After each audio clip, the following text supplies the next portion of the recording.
E Jesus, sabendo que estava chegando a hora dele morrer, dele dar a vida, ele não foge, ele assume essa firme decisão. Diz que ele olha para o lado que está Jerusalém, ele respira bem fundo. Tá bom, tá na hora. Ele poderia voltar, ir para a Síria, para o Líbano. Não, estou com medo, não quero não. Ele toma a decisão e vai. Ele precisava passar por isso. Ele teria que morrer. Então, aquilo que eu costumo falar para vocês e que é um ensinamento próprio da igreja. Na medida que o tempo vai passando e os pagãos vão se tornando cada vez mais pagãos, em vez de se tornar mais cristãos, os pagãos vão perseguir os cristãos. Às vezes eu fico olhando o pessoal fazendo muitas orações por aí, né? Vamos rezar para que não aconteça isso, para que não aconteça aquilo. Vai acontecer. Eu não estou desanimando vocês para não rezarem, mas vai acontecer.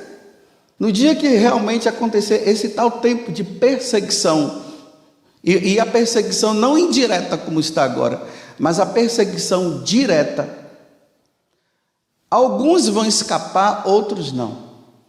Mas a igreja precisa passar pelo mesmo caminho que Jesus passou. Aí o pessoal reza e reza, para não acontecer isso, para não acontecer aquilo. Na verdade, a igreja ela deve rezar para que os cristãos não esmoreçam. A igreja deve rezar para que nesses momentos os cristãos sejam perseverantes, sejam fiéis, fiéis até o fim. Aqueles que tiverem de passar por essa situação, eles perseverem, que no momento eles não fiquem com medo, que no momento eles não venham a negar Jesus Cristo. É isso que nós temos que rezar. Você vê, né? A igreja é perseguida em vários lugares do mundo e muitos cristãos morrem. Você vê ali o Vaticano, na pessoa do Papa, de cardeais e bispos, às vezes mandam uma carta dizendo para a coisa não acontecer, mas você vê que não há uma intervenção da igreja assim, vocês não podem fazer isso. Não, a igreja pede apenas que os cristãos perseverem, que os cristãos sejam fiéis, que no momento ninguém diga não, mas diga sim a Jesus Cristo. Por isso que no dia a dia, nós precisamos estar sempre dando as respostas que são necessárias a Deus, no dia a dia. É nessa vida de oração, realmente é na celebração da Eucaristia, é quando a igreja vai mostrando, né, os mártires. Por exemplo, hoje, embora eu não esteja celebrando, mas a igreja está celebrando também a memória facultativa de São Venceslau. Ele é do século I. São Venceslau foi morto pelo irmão. O irmão dele era pagão e a mãe também. E a mãe estava por trás armando tudo para matar, para que o outro filho dela ficasse no lugar. E aí Venceslau, numa atitude de inocência, ele reúne a família na tentativa de reconciliação. E na hora que ele está lá sentado à mesa, o irmão dele veio e matou. E na hora que ele estava morrendo, a única coisa que ele disse foi: Pai, em tuas mãos eu entrego o meu espírito. Deus não poderia ter livrado ele? Não poderia vir uma mão assim, ou um vento forte? Ou o irmão não deveria morrer ali na hora que pegou o punhal? Não deveria ele cair? Ele morreu depois que matou o irmão. Depois de um tempo que matou o irmão, ele morreu. E depois a mãe dele também. Mas não deveria ter acontecido isso antes? Não, Venceslau precisava mostrar em quem ele acreditava. Quando Jesus lá, tanto no Evangelho de Mateus como Lucas, quando ele fala das perseguições, ele fala também no Evangelho de São João, lá no capítulo 16, mais ou menos, quando ele fala da perseguição, ele diz assim, que é nesse momento que o cristão deve dar o testemunho.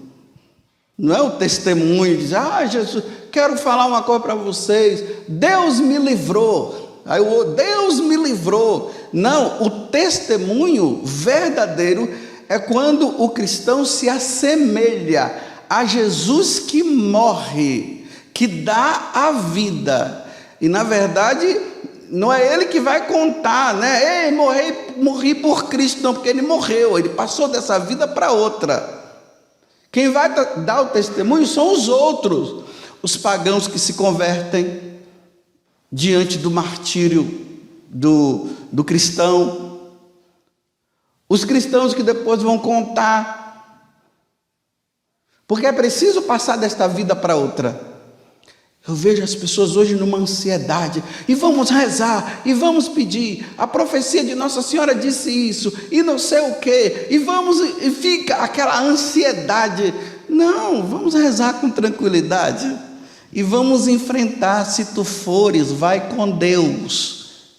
Se tu fores chamado a passar pela guilhotina, a ser preso, a ser torturado, vai com Deus. E os anjos vão te dar força. As grades não vão cair, não. Eles vão te dar força. Jesus vai te dar força. A Virgem Maria vai te dar força. E nós temos que pedir a Deus essa graça. Agora, realmente, se nós estivermos com o nosso coração voltado para esse mundo, nós não vamos querer, nós vamos pedir a Deus que nada aconteça conosco, porque nós queremos te louvar e te bendizer e te glorificar aqui nesta terra. E não é assim. Força, que Deus nos dê força. Se tivermos de ir, façamos como Jesus fez, sabendo que estava chegando o momento dele passar desta vida para outra. Ele enfrentou e foi. Ele não correu, ele não negou. Por exemplo, em Fátima, né? Nossa Senhora diz que é para nós rezarmos pela paz, mas ela diz assim, que os erros da Rússia iriam se espalhar por todo o mundo. Se espalhou ou não? Está aí. O ateísmo. Uma das grandes coisas que é o erro, o mal que ia sair da Rússia e iria se espalhar por todo o mundo é o ateísmo. O ateísmo entrou nas escolas, entrou nas instituições. É lamentável até dizer isso, como eu já falei aqui, até na igreja o ateísmo entrou. Nós encontramos cristãos que dizem que são cristãos, que são católicos, mas eles não acreditam. Não acreditam nisso, não acreditam na Eucaristia, da presença de Jesus na Eucaristia. Não acreditam na confissão, por isso não se confessam. Não acreditam no valor da Santa Missa, por isso não vão na missa. Mas se você perguntar, você é católico? Sou. Mas que católico é esse que não confessa, que não reza, que não vai à missa? É um ateu, disfarçado de cristão. E são esses que no tempo da perseguição vai fazer igual o irmão de Venceslau, vai entregar. Vocês se lembram que Jesus disse que irmão entregará irmão, pai entregará filho e tudo mais? São esses que vão entregar. Porque eles vão estar o quê? Unido àqueles que estão contra a igreja. Padres vai entregar os fiéis. E infiéis vão entregar padres. Não fiquem pensando que vai vir a corte celeste para chegar assim e vai agora ter uma proteção que não vai ser atingido. É o momento de proclamar que realmente Jesus Cristo é o Senhor e é Deus. Jesus não nos deixou enganados. Então ninguém se engane. Agora, é claro, né? Perde essa vida para ganhar a outra. É isso que precisa ficar claro para nós. É perder a vida que é passageira pela eterna. Agora, aquele que nega vai perder a passageira e vai perder a eterna. Então, quando se fala o coração imaculado de Maria vai triunfar dessa forma. Os cristãos derramando sangue pela verdade do Senhor. É aí que vai triunfar. Porque Satanás vai perder os que são fiéis. Porque o que é que Satanás quer? Ele quer me pegar, quer pegar você. Porque você é fiel. Você não é de missa diária? Você não reza o terço? Você não faz a reparação de Nossa Senhora? Vocês não são de missa dominical? Vocês não fazem estudo, vocês se confessam? É você e eu que o demônio está querendo pegar no momento da perseguição. Aí no momento da perseguição, ele vai querer que você negue. Porque os que já negaram, ele não está preocupado com os que negaram, ele está preocupado com os que são fiéis. E aí no momento como é que vai ser? Aí a fidelidade nossa vai ser o triunfo. Porque esses que morrerão por Cristo se salvarão. E os outros não.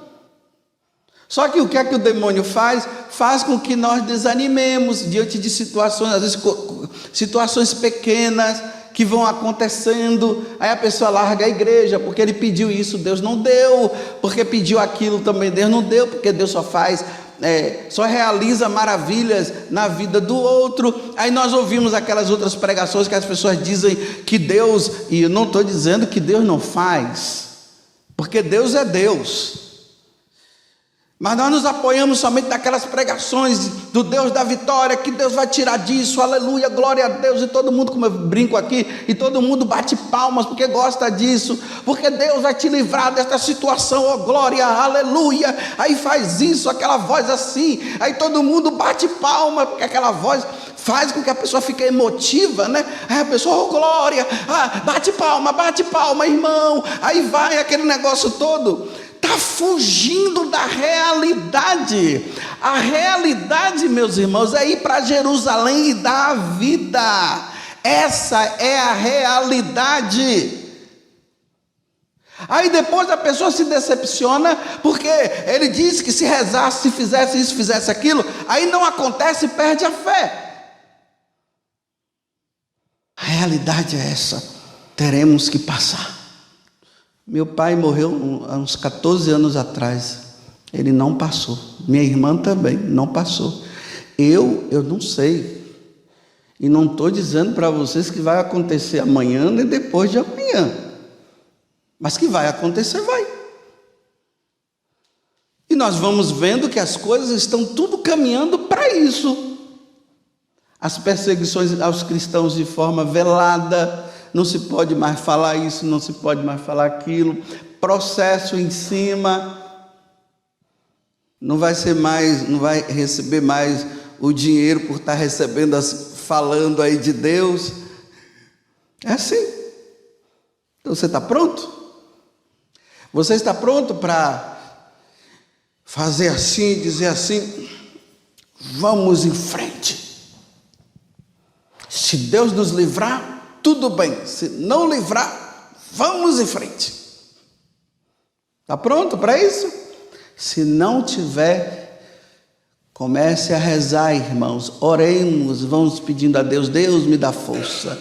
Senhor, eu não sei como é que vai ser, eu não consigo não. O Senhor sabe da minha fraqueza. Me dê força. Olha, Senhor, converte os meus familiares também. Aqueles que não querem saber, que eles se convertam, que eles mudem. Porque essa não é a pregação que ninguém gosta de ouvir. A pregação e a homilia que vocês gostam de ouvir é aquela assim: irmãos, quero dizer para vocês que nada vai acontecer conosco. Só os pagãos que vão se ferrar. Nós não. Nós receberemos uma proteção. Não. O número de cristãos será sempre menor em relação ao número dos pagãos. As nações, elas vão se converter? Alguns sim, mas todas as nações não vai. Alguns irão daquelas nações lá. Você vê que o Brasil era considerado o país mais católico do mundo, agora não está mais não, né? Está em baixa. Está em baixa. A gente ouve aí conversões que estão acontecendo, mas ao mesmo tempo a gente vê que as pessoas se convertem, depois de um ano elas desconvertem de novo. Mas que Deus nos dê a graça, meus irmãos, da perseverança. E eu termino dizendo que eu sempre falo para vocês: será que o padre José Augusto, vai perseverar? Eu posso dizer para vocês uma coisa: de 85 para cá, eu tenho perseverado. Mas eu não sei se daqui para frente eu vou perseverar, não. Eu não sei. Por isso eu tenho que pedir a Deus a graça, porque isso é graça. Senhor, se eu tiver de passar por esses momentos, que o Senhor me dê a perseverança, que eu não negue, que eu não tenha medo, que eu não vá na ilusão dizendo que o anjo São Miguel vai aparecer e vai ficar na minha frente. Não, ele não ficou na frente de Venceslau. Ele não ficou na frente de Pedro, não ficou na frente de Paulo, nem de Jesus. E Lucas traz esse detalhe, né, no capítulo 28, que na hora que Jesus estava lá no Monte das Oliveiras, porque agora ele está decidido, né? Vamos em frente, eu vou. Aí quando se aproximou o momento, ele estava no Monte das Oliveiras, o que foi que aconteceu? Ele disse: Pai, afasta de mim este cálice. E começou a suar, e suou sangue. Olha o medo que veio naquele momento. Mas aí ele toma força de novo e diz assim: mas que seja feita a tua vontade e não a minha. E qual era a vontade do Pai? Que ele fosse para a cruz. E aí diz que um anjo apareceu, né? Lucas é que traz, só Lucas é que traz isso. Aí um anjo apareceu para confortar Jesus. E sabe qual foi o conforto que ele disse assim? Vai em frente, não desanima não. Você tem que salvar o padre José Augusto, você tem que salvar a Cristiane Mota, tem que salvar aquela família que está ali. Não desanima não, senão Satanás vai vencer. Tá bom, vamos lá. Aí ele levanta, aí Judas veio e deu o beijinho. Ele diz: Judas, com um beijo você me traiu, Judas. Aí Pedro chega com toda a avalanche, corta a orelha de Malco. Aí Jesus: não, perdoa ele. Vem cá, Malco, vem. Aí pega a orelhinha de Malco, coloca lá de novo. E aí começa todo o processo dele. Ele vai, porque ele tinha que me salvar. Agora as pessoas querem se salvar sentada num sofá assistindo filme. Você quer se salvar assistindo, como é que chama agora esse monte de filme que vai aí, que uma tela... Você quer se salvar assistindo série? Não vai não. Pode assistir de vez em quando uma série aí, ó. Mas nesse vício não se salva meditando a paixão do Senhor, viu? Pelo menos uma vez por semana assiste o filme do Mel Gibson, pelo menos uma vez por semana. Assiste essa série. Essa é uma grande série. Primeira estação, Pilatos condena. Aí aquelas vozes bonitas, né? Nós te louvamos e te Senhor Jesus Cristo, te bendizemos, porque pela Santa Cruz remistes o mundo. Aí todo mundo vai, pela Virgem dolorosa, todo mundo canta, tudo com pena de Jesus. Não, é meditar a via sacra dizendo, estou indo contigo. Estou indo contigo. É aquele negócio bem assim, né? Aquele monte de fumaça. Todo mundo fica assim admirado. Nossa, que você viu? Foi épico. Vai ser épico a sua vida mesmo.